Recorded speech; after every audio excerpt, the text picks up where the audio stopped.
search of the 3 missing Montgomery College students continues in Frederick County. And I got to play with your wand. It was great. Definitely fun. Oh, keep going.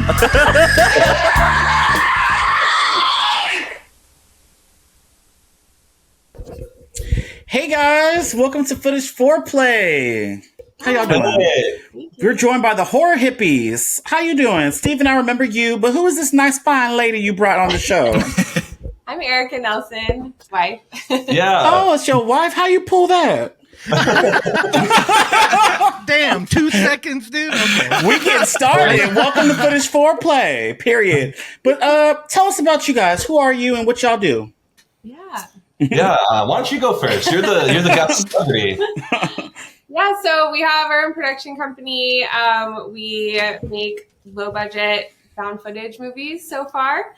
So it's been really fun. We've shot 3 features and a short, and now we're working on a TV series. So Oh, a TV show. What's that going to be about? Yeah, we created it and we're show running it, and we just launched an IndieGogo. It's called Final Transmissions, and it's a 6-episode series. It's set in 1999. There's a local cable access TV show host in the town of Eldridge, Illinois, who's been receiving mysterious signals.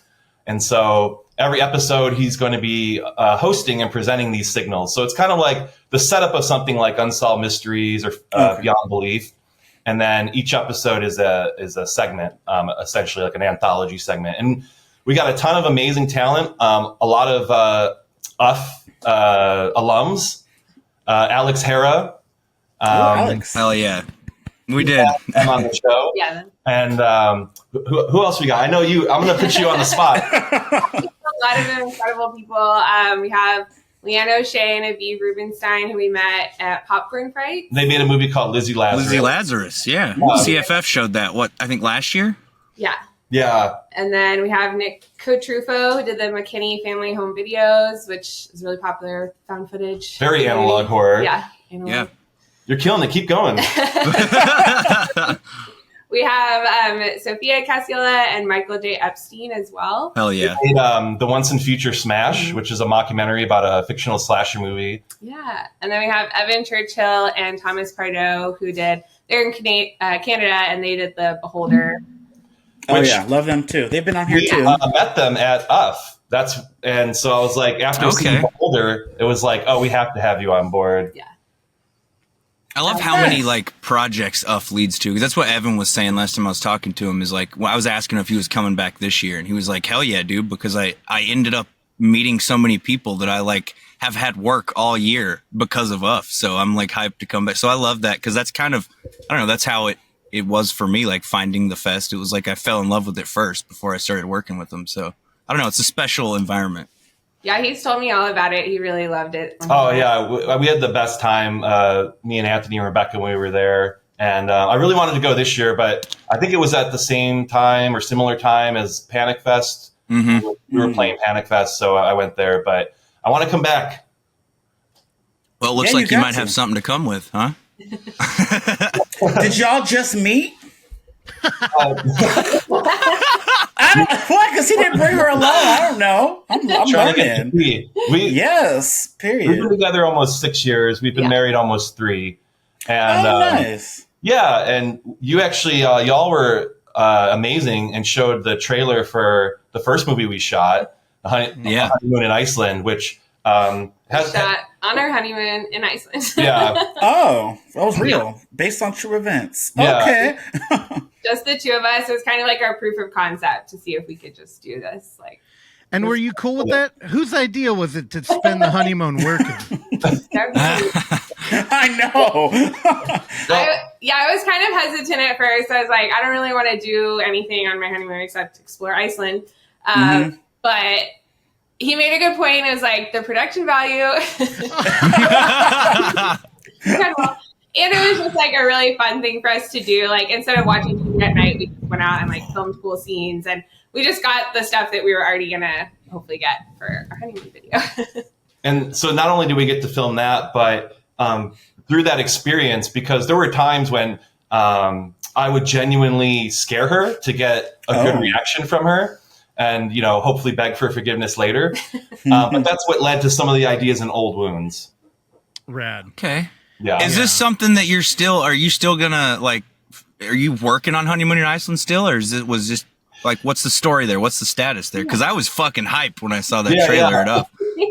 It ended up getting put on the back burner for Old Wounds, just because that we did an Indiegogo for that, and so I felt more responsibility that I wanted to get that finished and out for people. Whereas Honeymoon was just me and her, and so. But it's coming. Yeah, it's coming. We're wrapping up the Old Wounds. I think actually off virtual can I say that? Is it allowed to announce that? Yeah. Mm-hmm. Yeah. You're our last fest, I believe, on the tour, so it's gonna be a bit of a party. Hell yeah. That's exactly what off virtual is. That's a perfect word to describe it, I would say. A fucking party for 24 plus hours. Are you bringing the squirrel? Well, where's I gotta find my puppet. Where's the raccoon? Oh, Here my he is. God. The squirrel. Bush is taking a nap. Otherwise, I would bring her out. My God. Where is she, Terrell? What the hell? She's taking a nap. You didn't know her. Y'all had fallen out? Anyway, so y'all know about the squirrels. So, does Evan try to get y'all to eat them too, or what? Oh my God. Yeah. I'm gonna have to have a squirrel barbecue at UF one year, on the sidewalk, get a charcoal grill out there and cook up some squirrels. I'm in. Evan and I have been messing back and forth different kind of recipes and stuff. Yeah. Squirrel tikka masala. Squirrel gumbo. It's kind of if you've ever seen that conversation was sort of if you've seen Forrest Gump. It's when he's naming off different ways you can prepare shrimp. It's the same kind of thing. There's so many. Squirrel is a very versatile creature. When you're cooking it. So. Terrell is keeping it. I am trying to keep it cute. We got two guests. I'm sitting up here girl. Okay, hold on. Here, let's go back. Now, at UF, again, Steven, you weren't here last year. What you happened, didn't come at all. He just explained that. No, I want to hear came, but he went to the other fest, the panic one. He was panicking. Yeah, so what really happened, huh? What, did Terrell say something mean to you? And then you're like, I ain't going back there. No, I was nice to him and Becca and Anthony. They signed my Blu-rays. The fuck? They did. No, Terrell's a delight. Thank you. It's just Russell, you're intimidating. And I just, I'm really scared. You're like a foot taller than me. Shut the hell up. He is tall. I know. Now, so Steven, our history with Steven, I do feel like we know you pretty well because you did come to UF 2 years ago. And you were kind of now don't take this the wrong way, but it felt like you were part of Anthony's entourage. He had this frogman hype going on, and you came out and you're like, oh yeah, I got found footage movies too. And we're like, oh no, what the hell's that? and then we saw the trailers and I'm like, oh shit, okay. Mm-hmm. And then you ended up working on Frogman, and I'm just curious about how did y'all meet? Were you friends for a while? How did he have to drag you out to UF? Were you excited? Did you like found footage before? We need to know everything. Yeah, we actually met on a movie called The Stylist, Kansas City. Oh, I like that movie. Yeah, Jill. I have it from Arrow where the girl was scalping bitches. I remember her. Yeah, that was good. Sorry. And that's part of the reason why I went to Panic Fest is Jill, the director of The Stylist, lives out there, so we got to hang out. Oh, okay. Got it. So Anthony and I were roommates on there, and just immediately hit it off and became great friends, and have just been trying to push each other into making stuff and just doing cool horror movies and I've loved found footage for a long time. I think it was probably the first Paranormal Activity that really did it for me, because it was back before it had a wide release, where they had this campaign where you had to demand it. Yeah. Mm-hmm. I remember that. And so I ended up seeing it in Chicago. I think it may be the Music Box, and I didn't really know anything about it, and watched it, loved it. It was such an intense experience because there was no expectations, and every time they cut to that shot at night when they're in the bed, you could feel the audience every time they went back to that shot. Yeah. It just got more and more tense, and it was such a fun ride. And then at the end, the movie ends and there was no credits, and it just said thank you to so-and-so police department. And so I was like, oh, it's fucking real. If it's a movie, it's got to have credits. So that means it was real. And so ever since then, that really got its hooks in me. And now it's, it's my favorite subgenre, if you can call it that. And that's you guys partially helped fuel that because, it was kind of a bit of like a fad, or it was really big, 15 years ago, and then it kind of faded away a little. And so I just kind of thought like, oh, I guess that's done, which is a shame because I really enjoyed that stuff. But then seeing like your festival and seeing all these people come out and being like, oh no, this is still around. People are doing crazy shit with it. And now like, this is all I can think about. This is every time her and I are doing anything, I'm like, bust out the phone, get some footage. We'll use it. Russell, have you ever told the origin story of UF on this show before? Because, dude, it's fucking awesome how it started, of Russell, like, having a film festival basically in his garage, and then it became what it is now. Well, so I didn't know what the fuck I was doing, and I, like most horror fans, I think film festivals were for, like, pretentious people who wanted to go out and look at art and not actually have fun watching a movie. And in that same era that you were just talking about, everybody, and Terrell knows, I met Terrell early on with the Overlook, but just before I met him, I was so tired of my fucking friends being like, dude, Grave Encounters fucking sucked. I don't know what you were talking about. And I'm like, well, you're probably on your phone.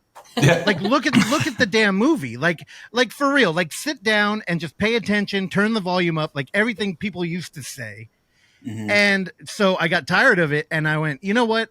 Y'all come over on like a weekend, like coming up like 4th of July. I will feed you and we're going to sit down and watch like 5 movies. And I put shorts in between it too. And at the time we had a removed garage and we had a projector in there and 3 couches, 2 love seats. Like everybody came in and it was like, this is what we're doing. It's a movie theater. Don't talk. And I got addicted to it. And I was just like, fuck, dude, we got to do this. And everybody was just like, nobody will come. And I was like, that's actually okay. If I'm renting the theater and, it was just us 4, we're all just in there. I'm like, that's a win. I mean, these movies are never going to play in the theater otherwise. And then it just, I refused to stop. I'll tell you that first year, you remember Terrell, it was not, it was not really pop. That was that friends and family support out there for real. Like, what the hell? Because what number wise of 24 hour, what festival would that have been? 4. Because see, I didn't find them until that, and then COVID had happened, and they did the 24-hour live stream as like a way to still do the festival. Why. We did 1, 2, 3. At the end of 3, lockdown was just happening. It just happened. We finished it, and the next week was COVID. Yeah, we actually we lost half of the people at like the guests coming out because of it. I remember. Well, maybe I shouldn't put anybody out, but I was getting weird video messages from people like, "Hey, sorry, I heard some shit might be going down. I'm not coming out." Yeah. Like they made it sound like the government was about to collapse or something. And I was like, okay, dude. But yeah, so, of 24 hour, that's why the 4 is there. And then we got addicted to that too, because it's like an at-home party. So again, and Steven, it's weird because we're in a position where people all want to get in the theater. And we are, again, anybody listening that comes to the events, I'm sorry that we pack our fucking schedule. And I know everybody wants to watch everything, and it's kind of a physical ask to make people. I mean, you came out, and so whenever we book people for virtual, I always feel like I have to apologize right off the bat, but it's also like, this is a different thing. Like if we're being honest, it's a bigger audience. People get to watch it on their own time, and we get to kind of talk and hang out with it. So it's honestly important that we have good programming for our virtual, and we're very happy to have your film, dude. Yeah, thank you. That's incredible. And we just had our first, because we played Chattanooga Film Festival virtually. That just ended yesterday. Oh, nice. And so we had our first like live watch party where we got to talk with people as we were watching it. And that was a lot of fun to share trivia and behind the scenes. And our actors, Chelsea and Brian, showed up. And it was so much fun. And that's a great story, too, about how you put this festival together. Because, I always say, like, you can, if there's a party, you can either stay home, not go to the party. you can go to the party or you can host the party, right? And that's for anything in life. And so with us like deciding to make movies or you deciding to do this film festival, rather than you going to someone else's film festival and hoping to find your family, you know, find the people that are into this, like you fucking hosted the party. You said, hey, I'm going to host this banging ass party with all these dope found footage movies. And people came to you and you built a following. You have to just lead the way and show people. And then people are like, holy shit, what is that guy doing? It's infectious, you know? All right, Steven, we already booked your movie, dude. Yeah, let's get back to the movie. Russell's the worst person ever patting himself on the back. you. He won't do it. No, but here's the thing. It's not just me. Like, if Terrell wasn't there the whole time, it wouldn't be. Because at the end of the day, I'm like, hey, if Terrell and Evan are going to show up, we're good. Right? And then it's just like we've kind of grown that community. And then, you know, I'm like, oh, Steven's going to come out. Maybe he'll bring his wife this year. And then we're like, oh, he went to Panic Fest? Yeah. So tell us about Old Wounds. Yeah. Let's get back to the movies. Yeah. So, talk about Old Wounds. We're going to show it. Let's get people excited to come watch this on the 24-hour live. Terrell, I love how you're the one keeping us on track this time. Yeah. This is amazing. Yeah. Do you want to explain some of the backstory? Yeah, so Old Wounds is definitely, it has a lot of us in it, mainly that the location is my aunt and uncle's property in Arkansas. Oh, beautiful property. Yeah, he went there. We went for 4th of July. They had like a little family reunion thing, and it was a lot of fun. And he's like, oh my gosh, we have to film here. Like, yeah, you called it. I listened to the CFF Q&A, and you called it "This is a horror movie house." Did you say that when you pulled up? Is that the first thing you said? I didn't say that to you. He meant it in the nicest way. Like, it looks like I could get murdered here. But yeah, my aunt uncle had a lot of kids, and they built that house themselves. So like, yeah, some of it's unfinished, but it really added to the effects of the just feeling kind of like isolated in this weird place. So. Yeah, and her aunt was worried about how it would appear on screen and like how the barn is cluttered and all this stuff. And it was like, no, this is amazing. Once again, production value. If you were to try to write this from scratch and go and build this, it'd be so expensive. But here we just have it to use. And so part of this no budget filmmaking technique is using what you have already and just writing it into the narrative. And so we had a few different ideas for the story, and then we kind of narrowed it to something where it wouldn't have a lot of like blood and gore. So we were trying to be respectful of them. Yeah. And so it's about finding the right idea that had minimal characters, minimal locations, but could still tell a compelling story. And so focusing on characters and the emotion and the heart, the honesty, when you don't have a lot of money to work with, like you're not going to compete with big movies in terms of effects or, celebrity actors or whatever, but they're never going to be as authentic and raw as you can be. And that's one of the strengths of found footage. I mean, that's why we make found footage, is because you can be raw. And, the actors actually were shooting the movie, a lot of times in the, like when Hollywood does found footage, it's typically, for my taste, too slick, too polished. There's too much additional music. They'll have a DP shooting it, and they'll have the actor just stand behind and deliver lines. And to me, that takes away, because as you can see in Old Wounds, like you can tell that's Brian filming. You can tell that's me filming, and it informs character. Yeah. So. And we were really inspired by movies like Speak No Evil, with that like awkward, like social horror. Kind of cringe. Cringe interactions. Creep and Baghead, of course. We love the Duplass brothers. And there's a lot of references and nods in there. But I realize we haven't even told you what it's about. No, it's good. Y'all setting it up. That's But I play. I'm dating this woman, Ashley, and I'm a filmmaker, and so she decides to. We're finally at a point where she's going to bring me to her childhood home, and I can meet her family.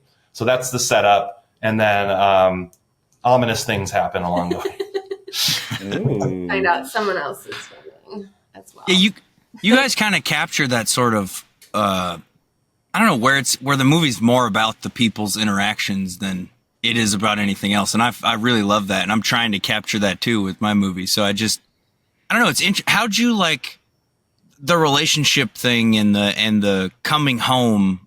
Like, what did you take from your personal life in that, and what did you take from the location that because this was your family's home? So did you include kind of some of yourself in this Ashley character, even though it wasn't her house? Actually, the Ashley character was really, Steve kind of wrote a very broad character for her, but then the actress Chelsea put a lot of herself into that, which was really cool. And a lot of it was improv, so it was really great way for the actors to bring a lot of their own personality. Yeah, we had an outline for the overall story, but we improv the entire movie. So every scene we had the goal of what's the point of the scene, and then we would just have conversations and find a way to get to that point. But yeah, I poured a lot of myself into just being, feeling like a failure, really. I'm middle-aged at this point. I'm almost 40. And, I spent a lot of time in my 20s just feeling like I fucked up and it was too late. And, I think a lot of people struggle with that. And what am I doing in life? And why am I not pursuing what I was put on earth for? And so that's where that's for me is the beating heart of that movie, is coming to terms with everything in my life having led me to this moment and trying to cope with that you can come to terms with that and turn negatives into positives. That's kind of like one of my sayings in life, but also for no budget filmmaking. It's always about how can you take something that seems maybe bad on paper and then go, actually, this is a good thing, and this is how we can use this. So yeah, the characters are informed a lot of that, and I put a lot of my personal stuff in there. A lot of the stories I tell are true or very close to being 100% accurate. Having my high school rap rock band in there. Okay. Some of my T-shirts. I used to have a T-shirt company. Some of my T-shirts are in there. But yeah, it's just about, for me, being like, you know what?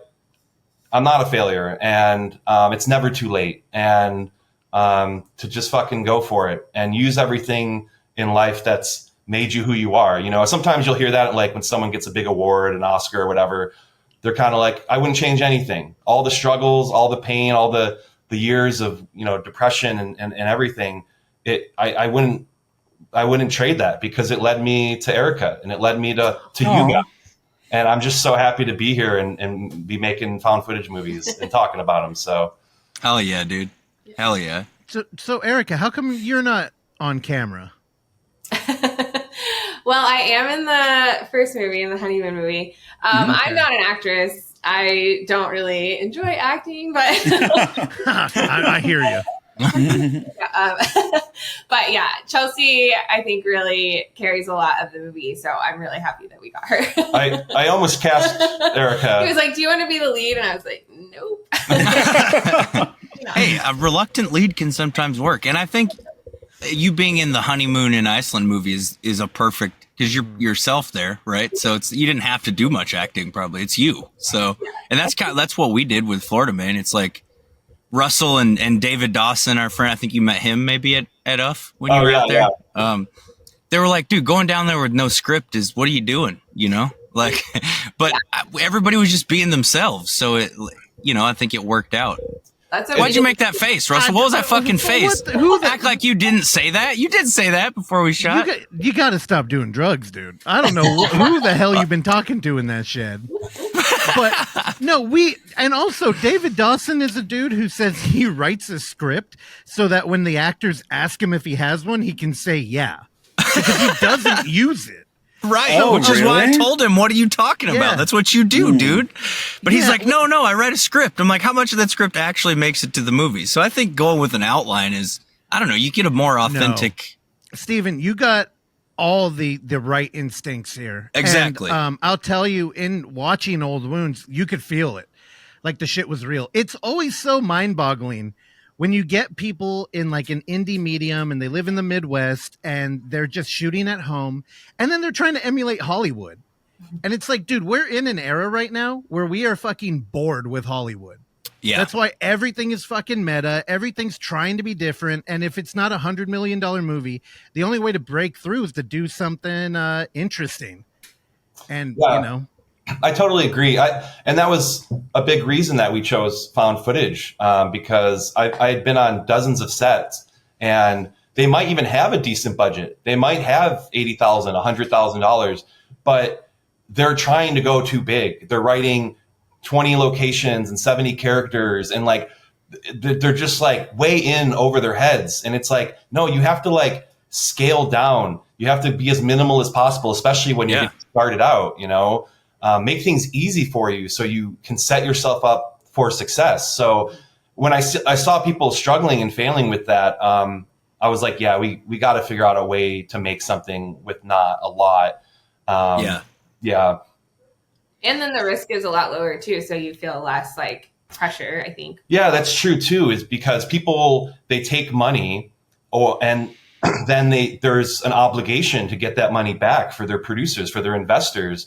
And so if you're trying to get back $100,000, well, now you have all this stress of, oh shit, now I got to make something that makes this back, and I have to find a distributor. And like most movies, unfortunately, don't turn a profit. And so that was another intentional thing is, hey, if we don't spend a lot of money, then we don't have to make a lot of money back to make this a success. And then we don't have to take money, which means no one can tell us what to do, and we could do whatever we want, and then we own it entirely. Exactly.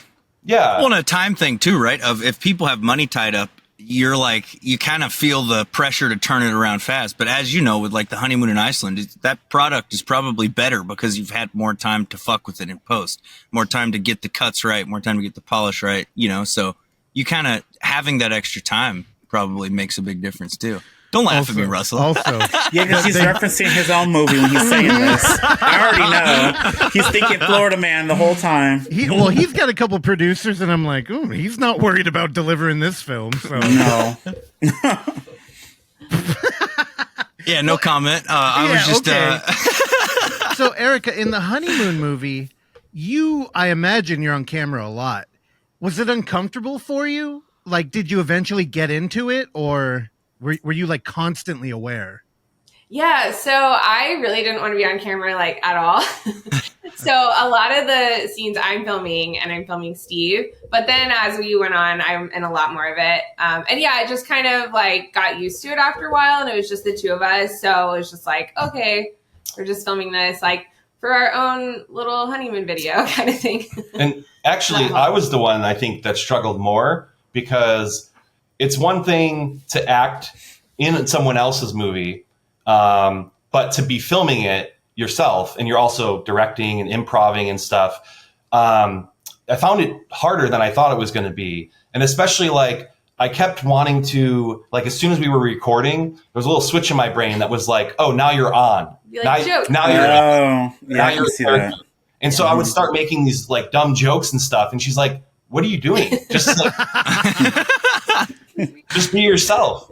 And so, you know, that it took a while to get used to. And then in Old Wounds, like that's why we really wanted to focus on kind of 3-dimensional characters, getting to know them. And I know the movie's a little long, and I know that not everyone's going to be on the same wavelength, because they're expecting something where, like, you know, ghosts are popping out and it's just like a thrill ride.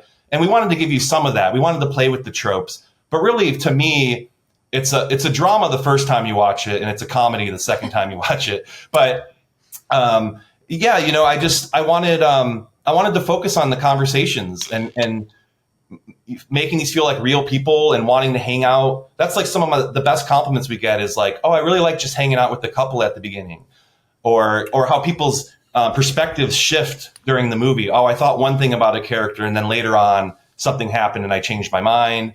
And that's what's exciting to me, you know? So you mentioned the runtime being a little bit long. So how did you go about that? Because, you know, if you have hours and hours and hours of footage, and you're like, oh, do people want to sit and watch a long ass movie? What made you be like, you know, I'm just going to put this out the way I want it to be put out, instead of condensing it to like a 90-minute situation? Yeah. And to piggyback on Terrell, how much footage did you have? I'm not sure about total. I mean, we had a decent amount, maybe like 5 hours. But we mostly filmed. We would only film like 3 takes. There were a couple moments where we had like 9 or 10, and then there were a few scenes that we only had like 1 or 2. But we tried to keep it mostly minimal.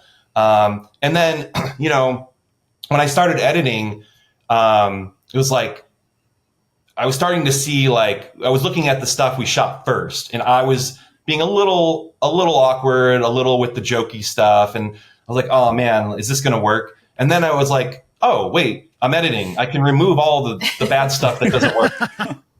So that was so powerful to be like, oh, if I just take out the bad stuff and then just leave the good stuff and just keep whittling it away. And so I just kept whittling it, and kind of like as I was going, I would just break scenes down, and then I realized I could just cut at any moment. I think sometimes found footage, they want to have these long takes, and they want to try to make you believe this is all happening, as these characters. And I was like, actually, no, I like being able to just cut at any moment, like tell a joke, cut, and you're just moving along. Say something, cut. And then training the audience, like at the beginning, like, oh, we're just going to cut at any point. That's just how it is. And so I got it down to 2 hours, which obviously I was like, this is too long. And so I had to cut like 10 minutes of just kind of things that were just jokes or weren't necessary. And I got it to, it's not an hour and 50 minutes. It's an hour, 49 minutes and 59 seconds. Because I didn't want it to say 150. Okay. And I know is that a joke? Well, why not 150? I didn't want to. I'm so sorry. It to seem too long. Yeah. Oh, got it. Okay, I get you. I'm about to say I'm slow, I guess. I'm so sorry. It's like $4.99 as opposed to $5. Got you. Okay. Yeah. I don't know if it was a joke with the 150. The 150 joke. I was just like, okay, the jokes. All right, sorry. Yeah, and I know it's still maybe a little too long. We were in talks with the distributor that wants to cut 10 minutes, which I think is probably the right call, but it's hard because I really wanted, like, to me, I didn't want this to be 80 minutes. Like, I know most found footage can be, Host is like 56 minutes or some shit. Right.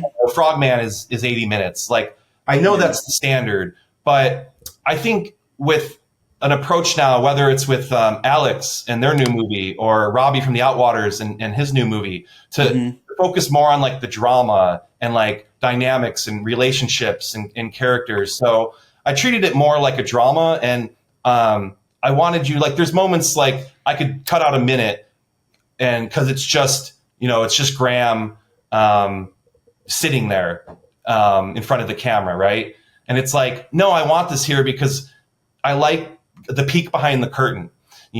Everyone, when you meet people in real life, everyone's wearing a mask, everyone's putting on a face, right? And so having these moments where you're seeing the characters like behind the scenes of what you normally wouldn't see, and how intimate that is. And so like I really didn't want to lose that. So, and I figured too, maybe this was the wrong call, but I kind of used festivals as like test screenings. I was like, well, let's put the longer cut out there. And if we keep getting feedback, hey, this is way too long, I was bored, then we know.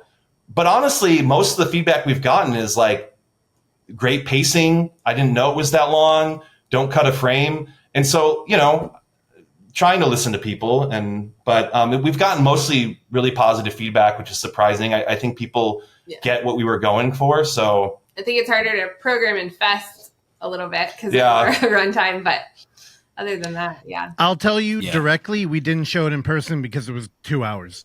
And just because of the runtime. And that's not even a critique of the movie. And Steven, I hear you. And I think, again, I'm going to double down and say your instincts are good. And I think that might be why when a distributor is telling you to cut 10 minutes, you're thinking of all of like TikTok brain, right? Like we need moving images and dialogue and shit. And I think you're right. You should let the character sit there and do nothing because that is important. And that's like the difference. But I think the demand for short films in world camera in that genre are because it demands our attention in a way that a Disney movie doesn't. Like you could walk out I know I've been beating this example to death, and I apologize to people listening, but like when Mandalorian first came out, that first season, and we get a character walking into a saloon, it's like, well, that's not a saloon. We're in a different planet in a bar, but it's a Western. And we all know the beats here. We don't even need to be introduced to anybody. We know the bad guy. We know the good guy. We know he's going to be stoic. And you could walk into the next room and make mac and cheese and come back. You won't miss anything.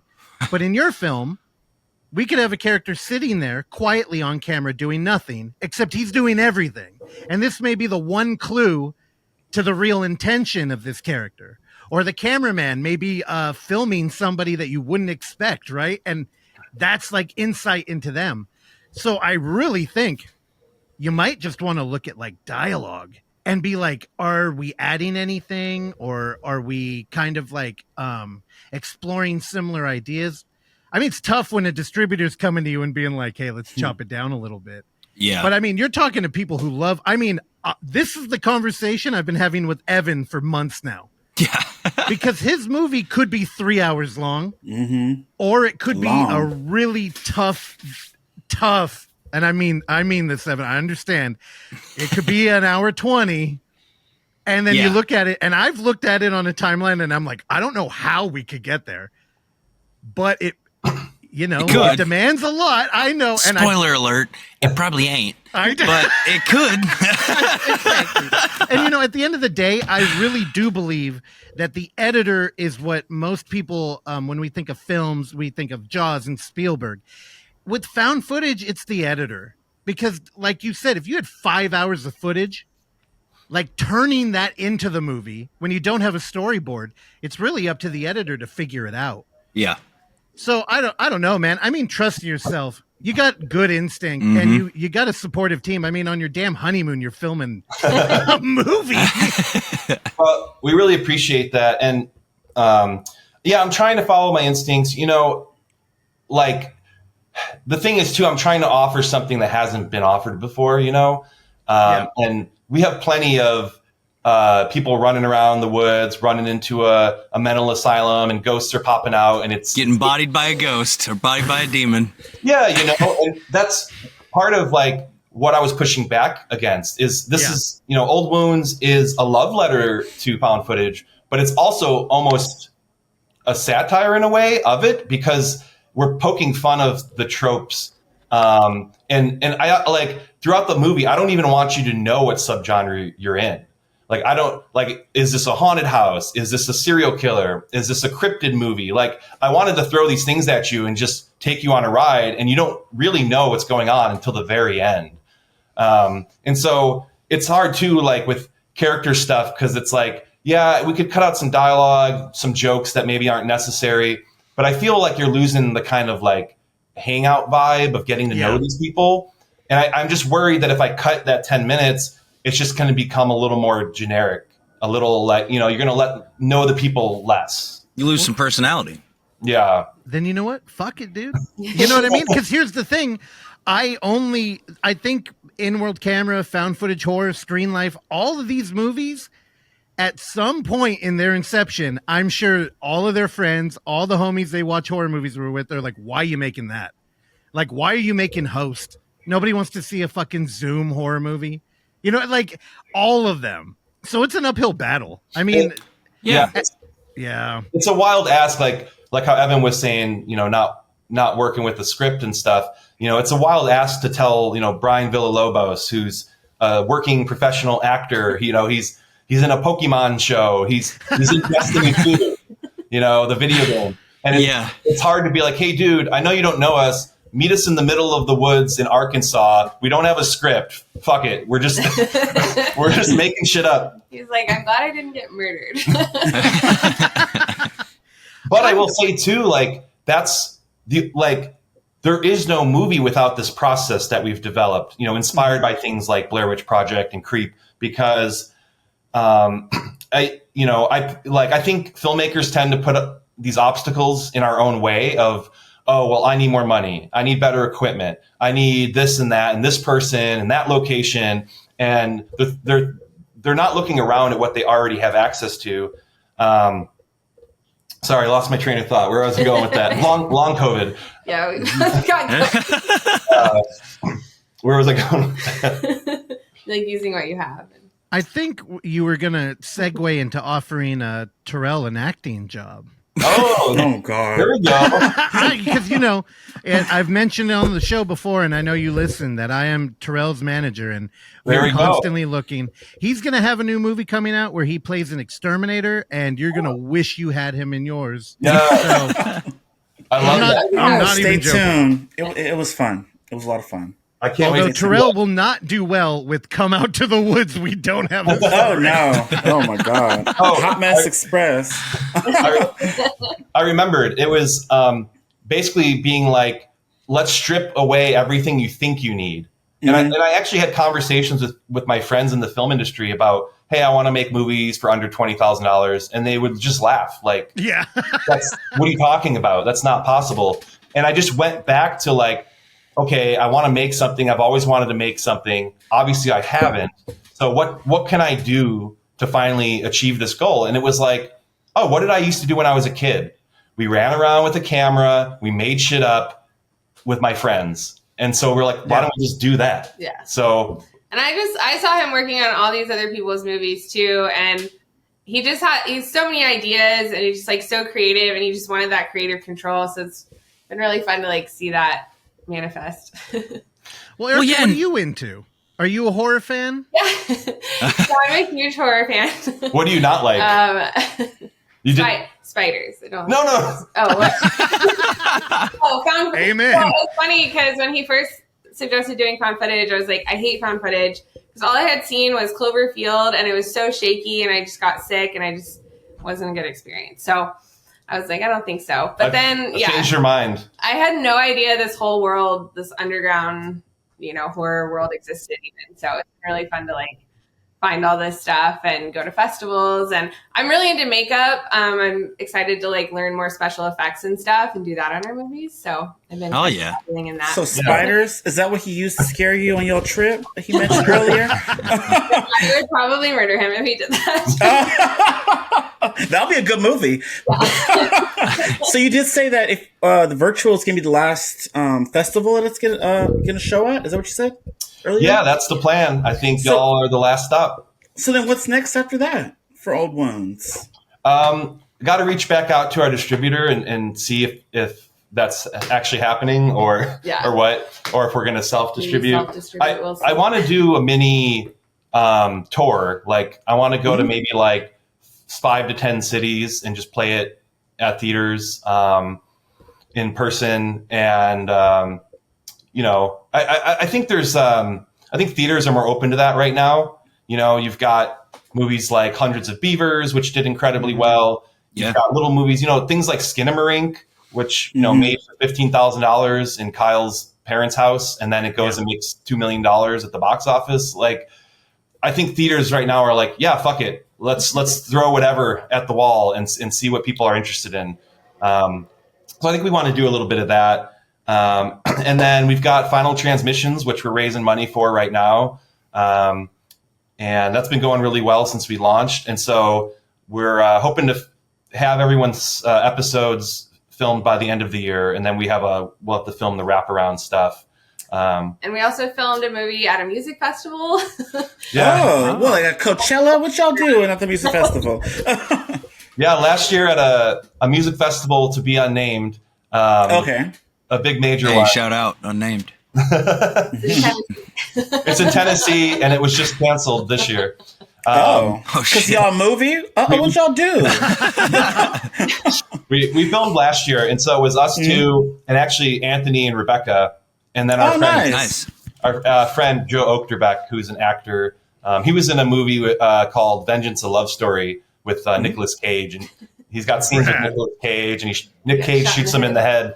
Oh, damn. Hell yeah. But yeah, we ran around a music fest and we shot another found footage movie, and it was so much fun. We got amazing footage, and that's kind of our philosophy is like, hey, why don't we like go places that are interesting that we want to go, whether it's Iceland or a music festival, and we'll go with a few friends and we'll make a movie while we're there. And so like the budget for that movie was just paying for everyone's badge and camping and food and stuff. So we ended up not spending a whole ton of money, and everyone got this free, amazing week-long festival experience, and we got a movie out of it. So like this, we're trying to just spread this to as many filmmakers as possible. Like, just keep going, do shit like this, travel, make movies with friends, don't spend a lot of money, you know? So that sounds fun. Oh, sorry. Sorry, Terrell. This has just been a thing that we've been talking about a bunch. Like this past year at UF, we kind of ushered in, because this is part of the fun of playing as the only film fest doing in-world camera. I mean, en vous mot, we love you, but in America. And we kind of get to make up subgenres as we see fit. And we added cinema in public. And the idea is just like guerrilla footage or like Jackass, where you're kind of incorporating people who don't know they're in a film. Bad Trip. And I can't remember if you had told me or Anthony did that you would be shooting at a concert. Did we talk about that before? We may have, because that was just a couple months after UF last year that we did that. Oh, yeah. Okay. And I remember one of the most interesting things about that is like cinema in public. Part of the amazing thing there is you can get production from like a freeway and you could shoot it whenever. And as long as the light is kind of matching, nobody would even know it was a year later. But when you're at a concert, you kind of have like the limitation of the concert. Yeah. So did you have, I imagine you had a thin script again or an outline. Did you just have people running around trying to hit moments? Or like, what is that like? It was really hard, that one, because it's a 4-day festival. I guess we were there for 5 days, but we had to be super tight. And like we filmed chronologically, so that made it a little bit easier, but we were still trying to get pickup stuff and trying to film before the sun comes up the next day, like at the end of the movie. Like, but, right. That was really tough. I find though that as a creative, I do much better with limitations. When you're like, we have this location, this many people in this time, like there is no stopping the sun. There is no saying, hey, can we get another day of the festival? We need to shoot another scene. You just have to go with what's happening and what you're given. So we had an outline and we shot basically in chronological order, which is how we do all our movies, because then you're able to track things, character arcs. You're able to have things that naturally are set up that later on you can pay off, and it feels as if you had planned that or written that in the whole time. And so, just having that pressure, we have to get this. We have to get what we need. And it was a lot of fun. It just running between shows and just being wild and you know. And people are all acting strange at music festivals. So and we're on a lot of drugs. But dude, Steven, this sounds like a fucking nightmare to edit. Now, first, okay, 2 questions. One, we're in a new world where YouTube is actually, I think this is the first year where more people have been watching streaming than cable. I don't know who the fuck's out there still watching cable, but this year officially, dude, it's wild. I mean, I have a YouTube subscription, Shudder, Netflix, HBO Max. I don't watch any of them but YouTube. Like literally, that's where I go to like relax. And because of their laws, there's no real expectation of privacy in public anymore. So first, yes, you're not doing waivers out there, right? You're not getting. Yeah, we basically we had one of our actors was interacting with people where he was asking them questions, but he was getting them on camera saying, "I give you permission to use this." Other than that, we're just running around because that's kind of our point. Is like, you know, it's interesting that to me, a lot of people in film are still treat the industry as if this is 30 years ago. Yeah. And like are trying to use those techniques that, oh, Kevin Smith did this and Robert Rodriguez did this or whatever. And it's like, dude, like no one buys DVDs anymore. And like things have changed and the world has changed. And so that was different ball game. Yeah. And so it's like, you know, like, why do we have to get permission to film here? Why is it different that we're shooting a movie here when there is 10,000 people here with their phones out, all streaming shit right now, live streaming? You could stand there and film the entire fucking festival and put it on YouTube, and that's okay. So that's kind of our thinking is like, yeah, you know, you're in public, and that's the expectation now is you're going to wind up in someone's video. So Well, and we've talked about with the festival how like there used to be a sort of stigma around like found footage and in-world camera movies that we feel like is going away because of that. Because like this younger generation, everything they're watching is all from the perspective of, you know, a vlog or somebody's TikTok, somebody's Snapchat, somebody's live stream. Like it's a second nature to watch that format versus like, you know, in 1999 when Blair Witch played at Sundance, it was like, whoa, this is not a movie, you know? Yeah. Why are they filming? You used to always have to have the scene 20 years ago of, hey man, why are you filming? Right. Yeah. And now nobody asks that question. Yeah. Everybody's filming everything. Yeah. And now you have people, you know, that are our age who have grown up with this. And now you've got the younger generation who grew up with TikTok and everyone's filming stuff. And now they're even interested in the old equipment. Like, oh, this old analog equipment is like, really strange and funky and retro. So it's a great time to be a found footage fan. Yeah, I don't think the format really has that hurdle anymore. That stigma's completely gone. Right. But when I'm thinking about, I am no lawyer. I never even thought of going to law school, but I know things get tricky when you start to monetize it on YouTube. So I think when people are filming a concert, if they got a bunch of hits, any of that money would be redirected to the artist, whether you like it or not. And even if you only use a little bit. So not only, okay, legality aside, having music constantly playing in the background, that just seems like an editing nightmare too. Yeah. Well, so, you know, we're not too worried about the legalities of stuff. Like, so we didn't film a lot. First off, thank you. I love it. Fuck it, dude.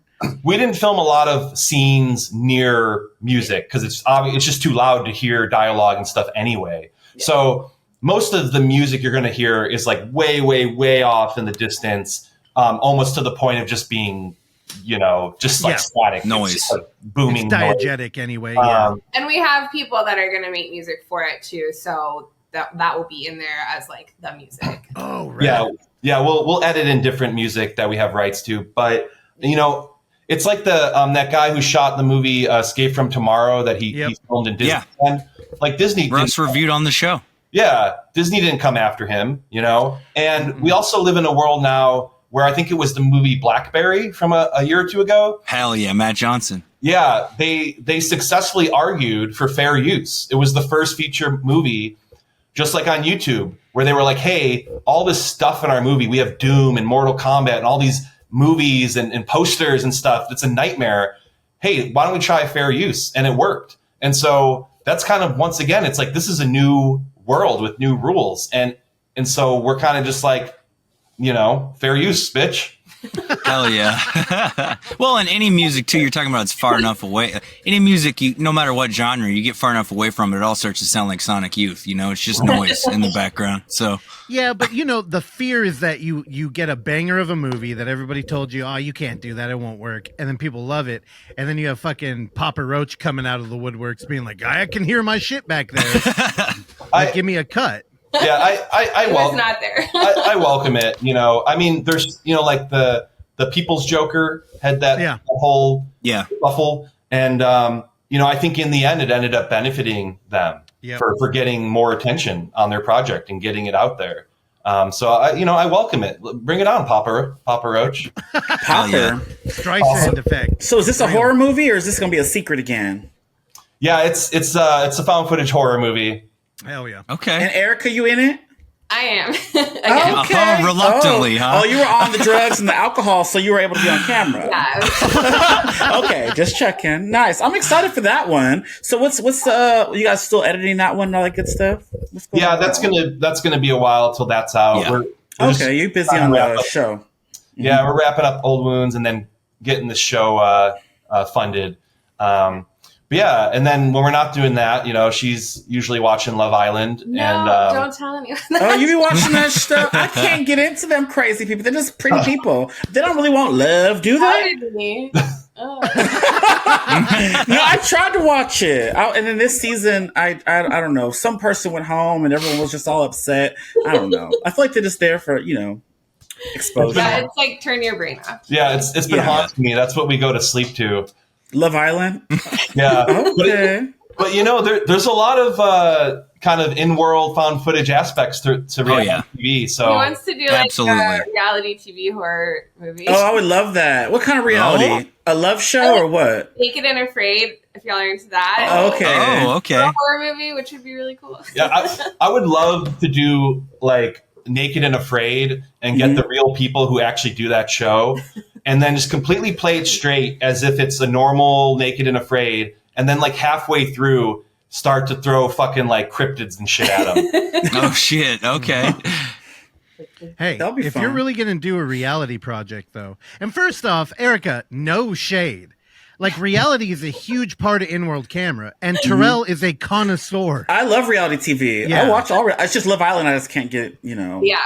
My love shows is old school flavor love. I love New York. I like that. But yeah, this new stuff. Yeah, I mean, I'm getting into it. But yeah, no. Terrell, you got to get her into Zeus Network. Oh, I watch Zeus. I showed her to watch everything on Zeus Network.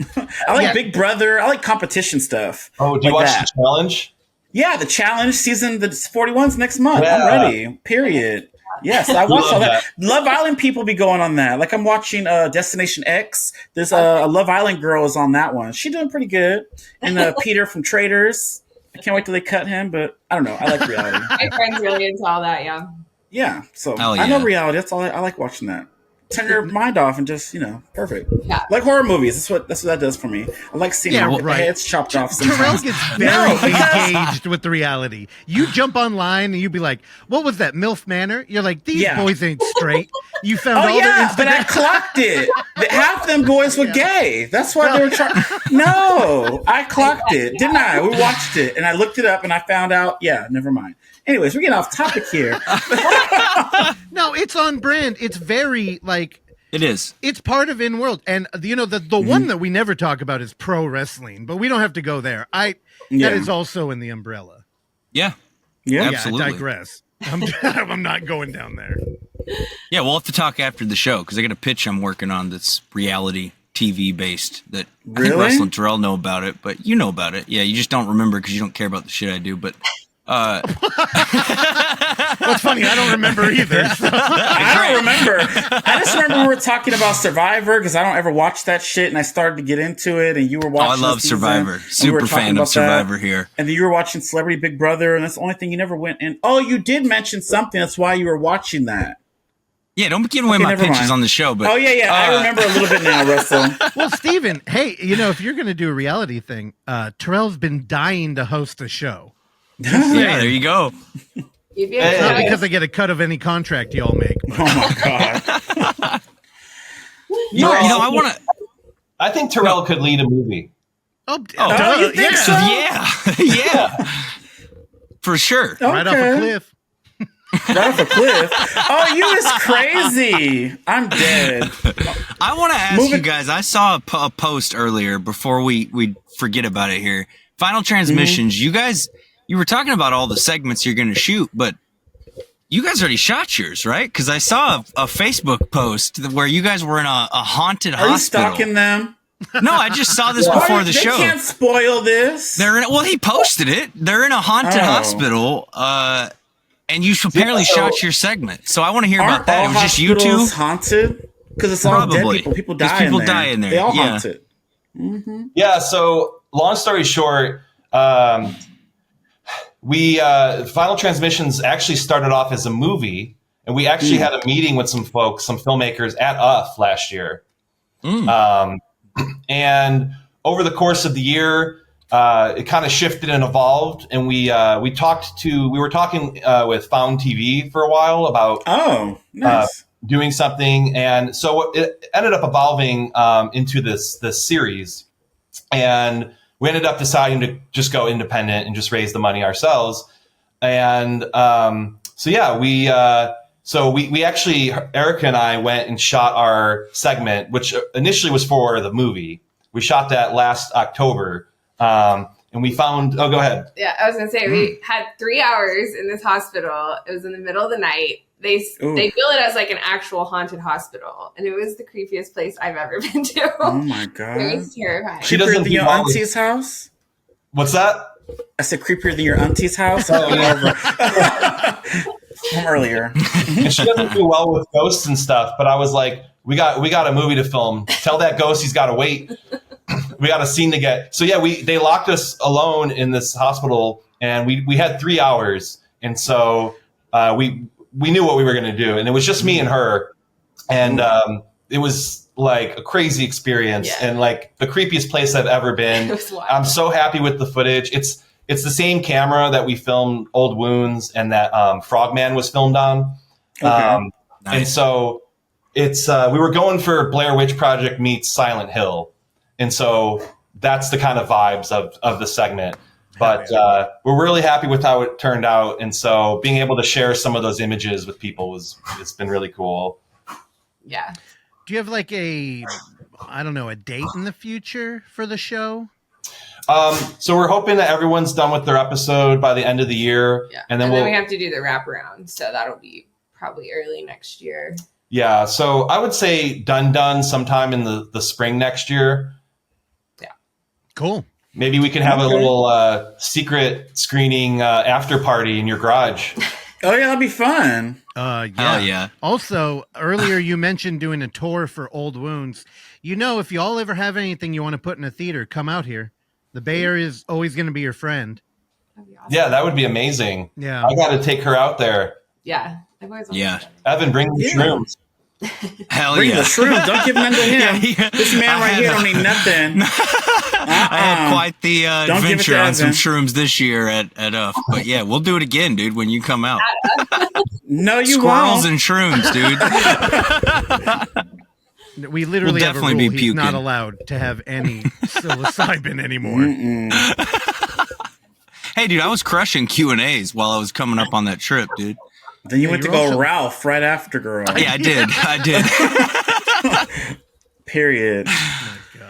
Well, I'm what hella else? excited for Final Transmissions. And by the way, anybody listening, go to IndieGogo and give the Horror Hippies your money, as well as all the other talented people that are doing this thing, because they're crowdfunding right now. Yeah, we are so incredibly happy with the team that we have. They've been so supportive and creative and just putting in the work, and we just really believe in them and all their projects. And so please go check out all their projects, everything that they've done. Alex has documentaries online. Lizzie Lazarus is out streaming, like the Once and Future Smash. Like these are all out there on Shudder and stuff. So yeah. Oh hey, Thanks. hey. There we go. Hell yeah. All right, hold on. I love that the non-producer was the one who brought it up. I'm like 4 twisted teas in, y'all. I'm keeping it twisted. Oh, you had a drink? No wonder. I'm sitting up here dying. There's our poster, which Michael and Sophia tracked down a TV in LA and did a photo shoot, and then Erica Hell yeah. put in the editing work. I'm really happy with how that turned out. Hell yeah.